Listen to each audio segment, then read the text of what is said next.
O verdadeiro poder não está na força bruta, mas na capacidade de controlar aqueles que acreditam ser livres. O Japão, historicamente alinhado com o Ocidente, agora se submete à sagacidade estratégica de Moscou, aceitando, embora a contragosto, cada barril de gás russo pago em yuanes, abandonando o dólar. O que antes era visto como um símbolo de autonomia japonesa, agora se revela como uma ilusão frágil, cedida ao maior lance.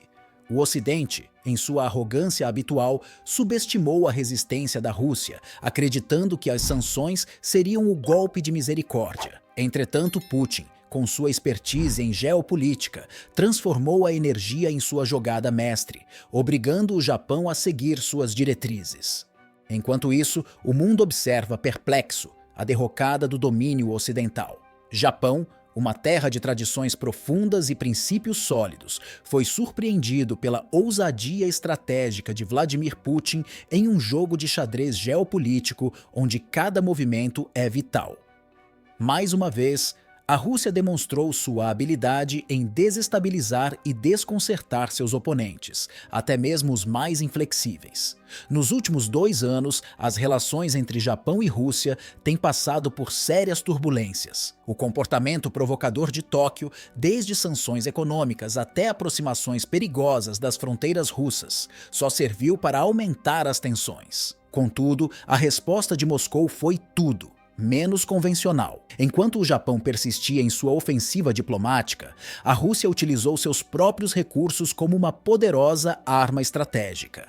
A energia, vital para o Japão, tornou-se o ponto fraco do país. Apesar da retórica hostil, Tóquio não conseguiu resistir à continuidade de sua participação nos projetos de petróleo e gás em Sakhalin. A maior surpresa veio quando Putin decidiu alterar as regras do jogo. A Rússia anunciou que os dividendos dos projetos Sakhalin 1 e Sakhalin 2 seriam pagos em yuanes chineses, desafiando as normas econômicas tradicionais e colocando o Japão sob as condições ditadas por Moscou. O impacto sobre Tóquio foi imediato. Esperava-se que o Japão, conhecido por sua postura firme, reagisse com indignação a essa imposição. No entanto, para surpresa de muitos, a resposta foi de uma aceitação silenciosa e conformada. Sem maiores resistências, Tóquio adaptou-se rapidamente às novas condições impostas por Moscou. Ademais, o fato de o Japão, um aliado estreito do Ocidente, ter acatado as exigências de Putin sem contestação, teve um efeito considerável no cenário internacional. Para a China, esse momento foi revelador. Especialistas chineses ressaltaram que a submissão japonesa não foi apenas uma vitória diplomática para o Kremlin, mas também um golpe direto na supremacia do dólar americano. Esse movimento acelerou o processo de desdolarização, um objetivo estratégico para a Rússia. Quanto menos o dólar for usado em transações internacionais, mais limitada será a influência dos Estados Unidos na economia global. Putin não apenas colocou o Japão em uma posição desconfortável, como também enviou uma mensagem clara a outras nações. A Rússia está preparada para liderar uma nova ordem econômica. Entretanto, esse episódio não é isolado, faz parte de uma série de manobras que evidenciam a resiliência da Rússia diante das sanções ocidentais. Apesar dos esforços do Japão e de outros países do G7 para sufocar a economia russa, Moscou utilizou seus recursos de maneira estratégica, não apenas para resistir, mas para fortalecer sua posição global. Em suma, o Japão foi obrigado a encarar uma realidade desconfortável. A Rússia não é um adversário fácil de subjugar. A habilidade de Moscou em utilizar a energia como uma ferramenta de pressão demonstra a astúcia com que o Kremlin conduz suas relações internacionais.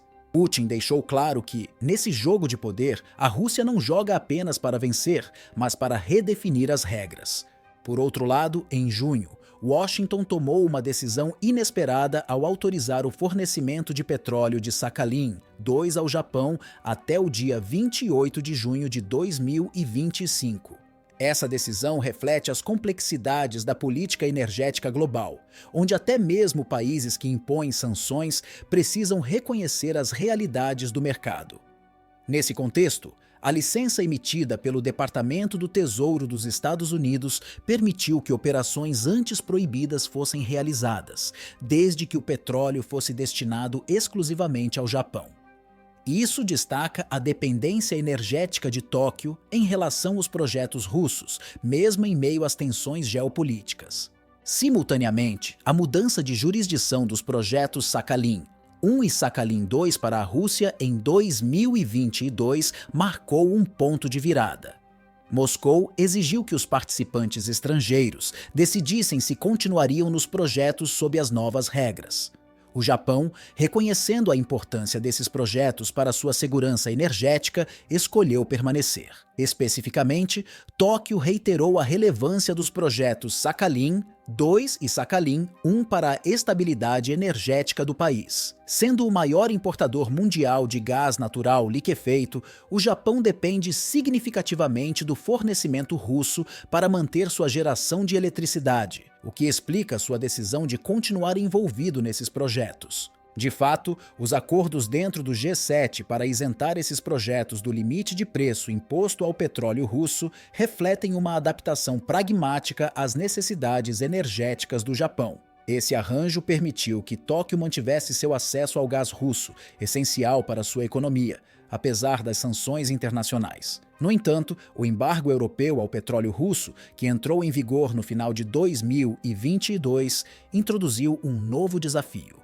Os países do G7 e a União Europeia impuseram um teto ao preço do petróleo russo, complicando ainda mais as dinâmicas de mercado. Mesmo assim, o Japão conseguiu uma exceção para o petróleo de Sakhalin 1, sublinhando a importância desse recurso. Ainda assim, o vice-primeiro-ministro russo, Alexander Novak, foi claro ao afirmar que Moscou não estava disposta a fornecer petróleo a países que tentassem manipular os preços. Essa postura firme reflete a determinação da Rússia em não ceder a pressões externas que ameacem sua soberania econômica. Como consequência, a advertência de Putin, em outubro de 2022, sobre não arcar com o bem-estar de outros às custas da Rússia, ressoou globalmente. A introdução de limites de preço, segundo Putin, não era apenas uma armadilha, mas um precedente perigoso que poderia desestabilizar a economia global, afetando bilhões de pessoas. Portanto, a recusa da Rússia em aceitar limites de preço e sua insistência de que o mercado deve determinar os preços refletem uma defesa do livre mercado em um contexto de crescente intervencionismo ocidental. Putin alertou que a imposição de tais limites poderia destruir a economia de mercado e causar danos incalculáveis. Por fim, em abril, o especialista Igor Yushkovets destacou que a proximidade geográfica e a rentabilidade dos projetos levaram Tóquio a optar por manter sua participação. Assim, o Japão, apesar de seu alinhamento com as sanções ocidentais, decidiu permanecer nos projetos russos por razões econômicas lógicas. A proximidade de Sakhalin e a rapidez no fornecimento de petróleo e gás foram fatores cruciais nessa decisão, que evidenciam a complexidade das relações internacionais. Além disso, Yushkov destacou que o projeto Sakhalin é extremamente lucrativo. A empresa operadora gera grandes receitas que são posteriormente distribuídas entre os acionistas, incluindo os japoneses. Esse benefício econômico foi um incentivo forte para que Tóquio não se retirasse, apesar da pressão internacional. Em resumo, a relação entre Japão e Rússia, embora tensa, é marcada por um pragmatismo que transcende as barreiras políticas. A habilidade de Moscou em usar seus recursos estratégicos forçou Tóquio a aceitar condições que, em outro contexto, poderiam ter sido inaceitáveis.